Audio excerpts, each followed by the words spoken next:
Hello everyone, welcome back to my YouTube channel. आज की हमारी कहानी है मेरी सास। जब बहू का सास से पाला पड़ा तो क्या हुआ। बड़ी दीदी का तो क्या कहना, उनकी ससुराल में सिर्फ ससुर जी थे, सास नहीं थी। मैंने सोचा उनकी तो ज़िंदगी बन गई, देखें हम बाकी दोनों बहनों को कैसे घर मिलते हैं। लेकिन सबसे ज़्यादा चकित तो मैं तब हुई जब दीदी कुछ ही सालों में सास की कमी बुरी तरह महसूस करने लगी। वो अक्सर कहती, सास का लाड प्यार ससुर कैसे कर सकते हैं, घर में सुख दुख सभी कुछ लगा रहता है, जिसकी बात सास से ही कही जा सकती है। मैंने सोचा भाई वाह, सास नहीं है इसलिए सास का बखान हो रहा है, सास होती तो लड़ाई झगड़े भी होते। तब यही मानती कि इससे अच्छा तो सास ही ना होती। दूसरी दीदी की शादी तय हो गई थी, भरा पूरा परिवार था उनका, घर में सास ससुर देवर ननद सभी थे। मैंने सोचा यह गई काम से, देखें ससुराल से लौटकर ये क्या भाषण देती है। दीदी पति के साथ दूसरे शहर में रहती थी। यूँ भी उनका परिवार आधुनिक विचारधारा का हिमायती था। उनकी सास दीदी से पर्दा भी नहीं कराती थी। सब तरह की आज़ादी थी, यानी शादी से पहले से भी कहीं अधिक आज़ादी। सही है, सास जब खुद मॉडर्न होगी तो बहू भी उसी के नक्शे कदमों पर चलेगी। दीदी बेहद खुश थी, पति व उनकी माँ के बखान करते अघाती ना थी। मैंने सोचा मैडम को भारतीय रंग में रंगी सास व परिवार मिलता तो पता चलता। फिर ये तो पति के साथ रहती है, सास के साथ रहती तब देखती तारीफ़ों के पुल कैसे बांधती। अभी तो बस आई और मेहमानदारी कराकर चल दी। 4 दिन में वो तुमसे और तुम उनसे क्या कहोगी। बड़ी दीदी से सास की अनिवार्यता और मझली दीदी से सास के बखान सुन कर भी मैं अपने मस्तिष्क में बनाई सास की तस्वीर पूरी तरह मिटा ना सकी। अब मेरी माँ स्वयं सास बनने जा रही थी। भैया की शादी हुई, मेरी भाभी की माँ नहीं थी, तो ना तो वो कामकाज सीख सकी, ना ही माँ का प्यार पा सकी। पर माँ को क्या हो गया, बात बात पर हमें वो भैया को डांट देती है, भाभी को हमसे बढ़कर प्यार करती है। माँ कहती है बहू हमारे घर अपना सब कुछ छोड़कर आई है, घर में आए मेहमान से सभी अच्छा व्यवहार करते हैं। माँ का तर्क सुनकर लगता काश सभी सासें ऐसी हो तो सास बहू का झगड़ा ही ना हो। कई बार सोचती माँ जैसी सासें इस दुनिया में और भी होंगी। देखते हैं मुझे कैसी सास मिलती है। इसी बीच एक बार अपनी बचपन की सहेली रमा से मुलाकात हुई। मैं उसके मेजर पति से मिलकर बड़ी प्रभावित हुई। उसकी सास भी काफ़ी आधुनिक लगी, पर बाद में जब रमा से बातें हुई तो पता लगा उनका असली रंग क्या है। रमा कहने लगी मैं तो उन्हें घर के सदस्य की तरह रखना चाहती हूँ, पर वो तो मेहमानों को भी मात कर देती है। शादी के इतने सालों बाद भी मुझे पराया समझती है। मेरे दुख सुख से उन्हें कोई मतलब नहीं, बस समय पर सज धज कर खाने की मेज पर आ बैठती है। कभी कभी बड़ा गुस्सा आता है।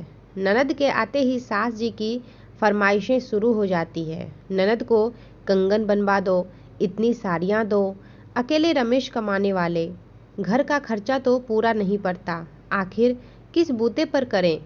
रमेश परेशान हो जाते हैं तो उनका सारा गुस्सा मुझ पर उतरता है। घर का सुख चैन सब खत्म हो गया है। रमेश अपनी माँ के अकेले बेटे हैं, इसलिए उनका और किसी के पास रहने का सवाल ही नहीं है। पोते पोतियों से यूँ बचती हैं जैसे उनके बेटे के बच्चे नहीं, किसी गैर के हैं। कहीं जाना हुआ तो सबसे पहले तैयार, जिससे बच्चों को न संभालना पड़े। रमा की बातें सुनकर मैं बुरी तरह सहम गई। अरे यह तो हूबहू वही तस्वीर साक्षात रमा की सास के रूप में विद्यमान है। अब तो मैंने पक्का निश्चय कर लिया कि नहीं, मेरी सास नहीं होनी चाहिए, लेकिन होनी तो होकर रहती है। मैंने सुना तो दिल महसूस कर रह गई। अब माँ से कैसे कहूँ कि यहाँ शादी नहीं करूँगी। कारण पूछेगी तो क्या कहूँगी कि मुझे सास नहीं चाहिए। वाह, यह भी कोई बात है। मन ही मन उलझती सुलझती आखिर एक दिन मैं डोली में बैठ विदा हो ही गई। नौकरी पेशा पिता ने हम भाई बहनों को अच्छी तरह पढ़ाया लिखाया, पाला पोसा, यही क्या कम है। मेरी देवरानियां जेठानियां सभी अच्छे खाते पीते घरों की हैं। मैंने कभी यह आशा नहीं की कि ससुराल में मेरा भव्य स्वागत होगा। ज़्यादातर मैं डरी सिमटी सी बैठी रहती। कोई कुछ पूछता तो जवाब दे देती, अपनी तरफ से कम ही बोलती। रिश्तेदारों की बातचीत से पता चलता कि सास पति की शादी कहीं ऊंचे घराने में करना चाहती थी, लेकिन पति को पता नहीं मुझ में क्या दिखा, मुझसे ही शादी करने को अड़ गए। लेन देन से सास खुश तो नज़र नहीं आई, पर ताने बाने कभी नहीं दिए। यह क्या कम है। मैंने माँ की सीख गांठ बांध ली थी कि उलट कर जवाब कभी नहीं दूंगी। पति नौकरी के सिलसिले में दूसरे शहर में रहते थे, मैं उन्हीं के साथ रहती। बीच बीच में हम कभी आते। मेरी सास ने कभी भी किसी बात के लिए नहीं टोका। मुझसे बिछिया नहीं पहनी गई। मुझे उल्टी मांग में सिंदूर भरना कभी अच्छा नहीं लगा। गले में चैन पहनना कभी बर्दाश्त न हुआ। हाथों में कांच की चूड़ियाँ ज़्यादा देर कभी न पहन पाई। मतलब सुहाग की सभी बातों से किसी न किसी प्रकार का परहेज था, पर सास जी ने कभी जोर देकर इसके लिए मजबूर नहीं किया। दुबली पतली गोरी चिट्टी सी मेरी सास हमेशा काम में व्यस्त रहती। दूसरों को आदेश देने के बजाय वो सारे काम खुद निपटाना पसंद करती थी। बेटियों से ज़्यादा उन्हें अपनी बहुओं के आराम का ख्याल था। इस बीच मैं 2 बेटियों की माँ बन चुकी थी। समय समय पर बच्चों को उनके पास छोड़ जाना पड़ता तो कभी उनके माथे पर बल नहीं पड़ा। मेरे सामने तो नहीं, पर मेरे पीछे उन्होंने हमेशा सबसे मेरी तारीफ ही कही। मेरी बेटियां तो मुझसे बढ़कर उन्हें चाहने लगी थी। मेरी असली सास के सामने मेरी ख्याली सास की तस्वीर एकदम धुंधली पड़ती जा रही थी।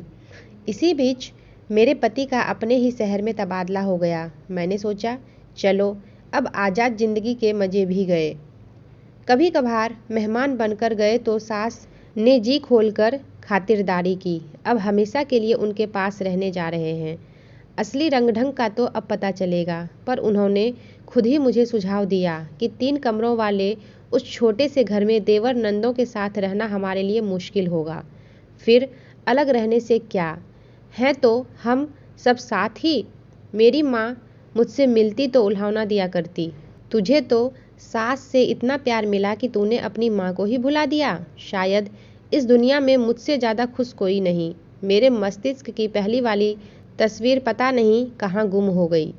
अब सोचती हूँ कि टीवी सीरियल व फिल्मों वगैरह की गढ़ी हुई सास की लड़ाकू व झगड़ालू औरत का किरदार बनाकर युवतियाँ अकारण ही भयभीत हो उठती है। जैसी अपनी माँ वैसी ही पति की माँ। वो भला बहू बेटे का अहित क्यों चाहेंगी, या उनका जीवन कलहमय क्यों बनाएंगी। शायद अधिकारों के साथ साथ कर्तव्यों की ओर भी ध्यान दिया जाए तो गलत फहमियाँ जन्म ना ले। एक दूसरे को दुश्मन ना समझकर मित्र समझना ही उचित है। यूँ भी ताली कभी एक हाथ से नहीं बजती। मेरी सास मुझसे कितनी प्रसन्न है, इसके लिए मैं लिखकर अपने मुँह मियाँ मिट्ठू नहीं बनना चाहती। इसके लिए तो मेरी सास को ही एक लेख लिखना पड़ेगा। पर उनकी बहू अपनी सास से कितनी खुश है, यह तो आपको पता चल ही गया है। तो कमेंट करके ज़रूर बताइएगा आपको ये वीडियो कैसी लगी, और वीडियो पसंद आई हो तो लाइक और शेयर ज़रूर कर दीजिएगा। मेरे वीडियोस का नोटिफिकेशन पाने के लिए चैनल को सब्सक्राइब करके बेल आइकन को भी प्रेस कर दीजिएगा। तो फिर मिलते हैं एक नई वीडियो में, तब तक के लिए टेक केयर एंड बाय।